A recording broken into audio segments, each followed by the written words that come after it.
Hello everyone, स्वागत है आप सभी का हमारे चैनल कॉमर्स स्टूडियो में। आज हम लोग रिवीजन करेंगे बिजनेस फाइनेंस। हमारा यूजी नेट का पेपर होगा नहीं होगा उसकी बात बाद में होगी, पहले हम लोग अपना पढ़ाई पे ध्यान रखते हैं। तो हम लोग आज रिवीजन करेंगे बिजनेस फाइनेंस। तो चलिए स्टार्ट करते हैं अपना रिवीजन।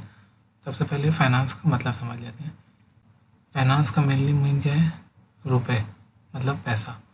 कोई भी बिजनेस अगर हमें रन करना है तो हमें पैसे की सबसे ज़्यादा ज़रूरत होती है, क्योंकि विदाउट मनी कोई बिजनेस चल नहीं सकता।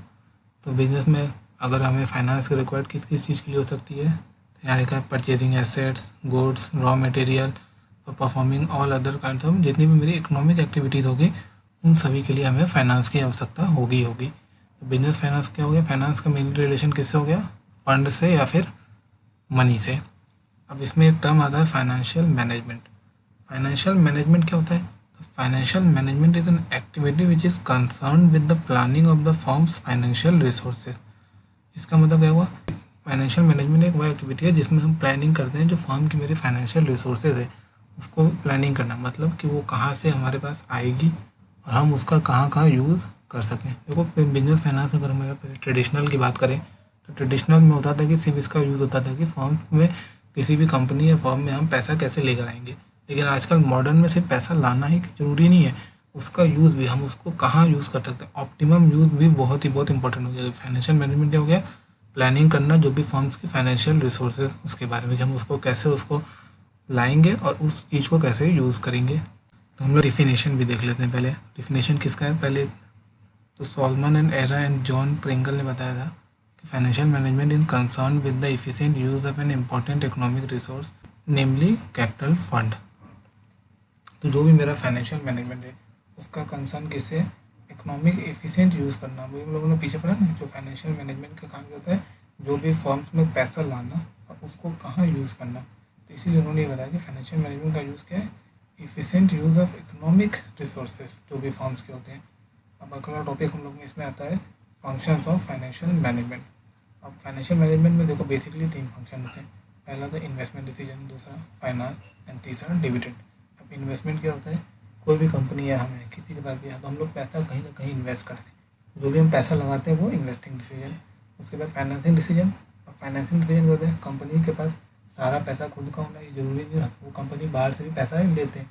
तो उसी चीज़ के लिए फॉर्म को जो भी यूज़ है उसके लिए जो फॉर्म को पैसा बाहर से लेना होता है उसका भी काम क्या होता है? फाइनेंशियल मैनेजमेंट को। और डिविडेंड मतलब अब हम कोई भी पैसा बाहर से अगर ला रहे हैं तो वो ऐसा तो नहीं हमें फ्री में मिल जाएगा, उसके लिए कुछ ना कुछ हमको हमें पेमेंट करना पड़ता है।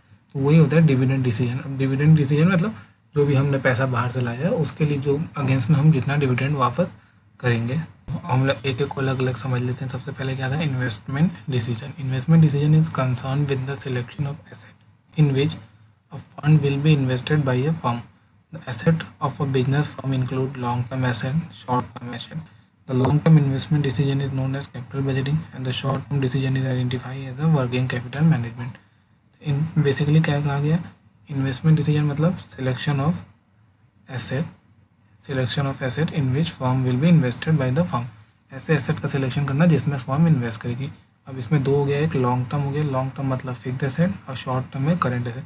हम लोग लॉन्ग टर्म किसको बोलते हैं? Capital budgeting decision. Capital budgeting कैसे हो गए? जो कि कंपनी को 4 से 5 साल होंगे वो लॉन्ग टर्म होते हैं, ये इरिवर्सिबल डिसीजन होते हैं। अब वर्किंग कैपिटल मैनेजमेंट जो कि मेरा शॉर्ट टर्म होता है करंट एसेट और करंट लाइबिलिटीज़ के लिए। अगला decision financing decision. Financing decision is concern with the capital mix, finance mix और a capital structure of a firm. The term capital structure refer to the proportion of a debt capital and equity share capital. Financing decision is the firm relate to the finance mix. This must be a decision taken into account of the cost of capital, risk, return of the shareholder. तो financing decision basically आप लोगों को इतना समझने की जरूरत नहीं है। फाइनेंसिंग डिसीजन बेसिकली क्या करना चाहता है? जो फर्म में डेब्ट और इक्विटी होते हैं, मतलब जो भी कंपनी होती है वो पैसा लेती है तो डेब्ट मिलेगी या तो इक्विटी मिलेगी, उसी का मिक्सचर क्या बोलते हैं? Capital structure. और फाइनेंसिंग डिसीजन में हमें क्या करना पड़ता है? जो भी मेरा कंपनी का कैपिटल स्ट्रक्चर है उसको फाइंड आउट करना पड़ता है, उसको डिसाइड करना पड़ता है कि कंपनी का क्या भी ऑप्टिमम कैपिटल स्ट्रक्चर होना चाहिए, कंपनी में कितनी डेब्ट होनी चाहिए, कितना इक्विटी होना चाहिए। अब अगला आता है dividend decision. Dividend decision are concern with the distribution of profit of a firm to the share holder. How much of a profit should be paid as a dividend. Dividend payout ratio. The decision will depend upon the preference of the shareholder, investment opportunity available within the firm, and the opportunity for the future expansion of the firms. तो dividend decision क्या हो गया, जो भी company का profit रही है उसको वो शेयर होल्डर में जो उसको डिस्ट्रीब्यूट करना है। तो कितना डिस्ट्रीब्यूट करना है, कंपनी कभी मोस्टली कंपनी सारी जितना भी प्रॉफिट होता है वो सारा डिस्ट्रीब्यूट नहीं करती है, वो कुछ पैसा अपने पास रखती है, जिसे हम लोग रिटेन अर्निंग बोलते हैं। जो कंपनी का डिविडेंड पे आउट रेशियो होता है उसको फाइंड आउट किया जाता है इसमें। अभी तक हम लोगों ने फाइनेंशियल मैनेजमेंट की मीनिंग पढ़ ली, फाइनेंशियल मैनेजमेंट के फंक्शन पढ़ लिए, जिसमें 3 थे, इन्वेस्टमेंट डिसीजन, डिविडेंड डिसीजन और फाइनेंसिंग डिसीजन। अब इसमें एक टर्म आता है प्रॉफिट मैक्सिमाइजेशन और वेल्थ मैक्सिमाइजेशन। तो प्रॉफिट मैक्सिमाइजेशन एक ओल्डर कॉन्सेप्ट है और वेल्थ मैक्सिमाइजेशन एक न्यूअर कॉन्सेप्ट है। प्रॉफिट मैक्सिमाइजेशन हम लोग किसकी बात करते हैं, जो भी फर्म है उसकी जो प्रॉफिट हो रही है ओवरऑल बस उसको मैक्सिमाइज करने की कोशिश की जाती है। जबकि वेल्थ मैक्सिमाइजेशन में क्या होता है, जो मेरा शेयर होल्डर है उसकी जो वैल्यू ऑफ शेयर है उसको मैक्सिमाइज करने की कोशिश की जाती है। तो प्रॉफिट मैक्सिमाइजेशन हमारा एक शॉर्ट टर्म गेन के लिए बात करते हैं, क्योंकि उसमें सिर्फ प्रॉफिट मैक्सिमाइज कर रहे हैं। वो नैरो अप्रोच है कि इसमें हम लोग क्या लॉन्ग टर्म नहीं सोच रहे, सिर्फ अभी जो मेरा प्रॉफिट मैक्सिमाइज हो जाए। ये लेस फ्लेक्सिबल होता है, इसमें अनसर्टेनिटी है इसको इग्नोर कर देते हैं। इसमें हम लोग क्या बात करते हैं प्रेजेंट की, प्रेजेंट में मेरा प्रॉफिट मैक्सिमाइज होना चाहिए। वेल्थ मैक्सिमाइजेशन लॉन्ग टर्म है, होलिस्टिक है, इसमें हम लोग शेयर होल्डर की वेल्थ की बात कर रहे हैं। तो ये एक होलिस्टिक अप्रोच है क्योंकि इसमें हम सभी को लेकर चले, मोर फ्लेक्सिबल है और इसमें रिस्क की भी कंसर्न किया जाता है। करेंट सिचुएशन की अगर बात करेंगे तो वेल्थ मैक्सिमाइजेशन ही ज़्यादातर फॉलो करते हैं। इसमें हम लोग क्या करते हैं, जो हमारा शेयर होल्डर अल्टीमेट जो शेयर होल्डर्स होते हैं उसकी अगर वेल्थ इंक्रीज होगी, ऑब्वियस सी बात है कंपनी की भी गुडविल बनेगी, कंपनी को भी फायदा ही रहेगा। तो हम लोग किस पे फोकस करते हैं करंटली, वेल्थ मैक्सिमाइजेशन पे।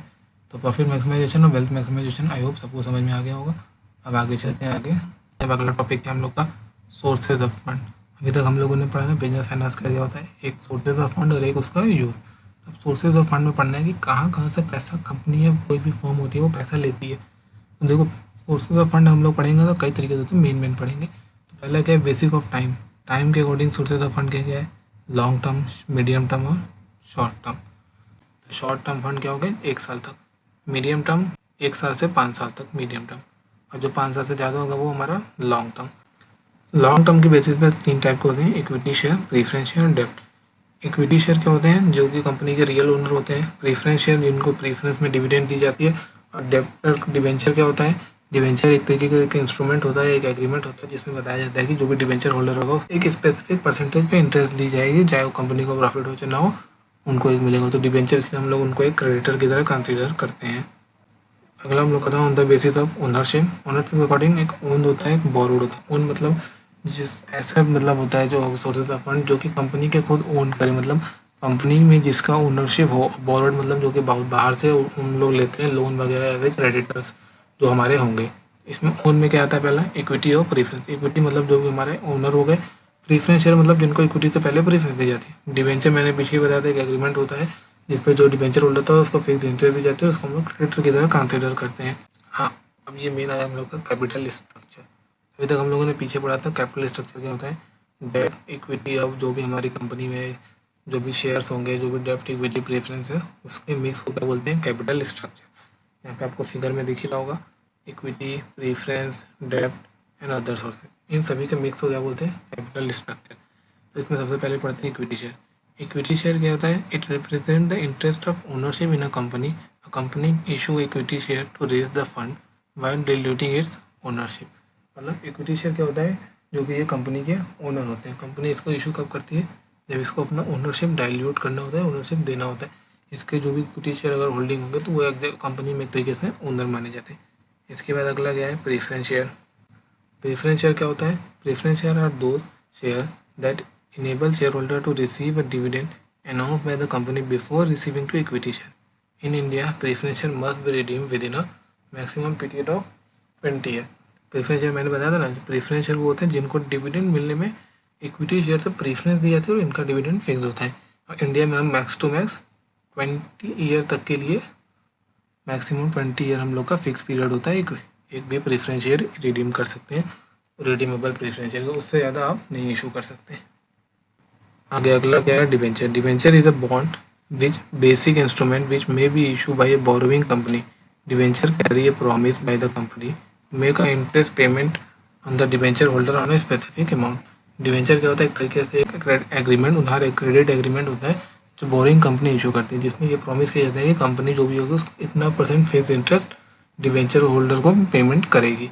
इसका रिलेशन क्या होता है, जो ये भी होते हैं ये क्रेडिटर की तरह कंसिडर किए जाते हैं, ये ओनर नहीं होते हैं कंपनी में। इक्विटी प्रेफरेंस को हम लोग ओनर मानते हैं लेकिन इनको ओनर नहीं मानते हैं।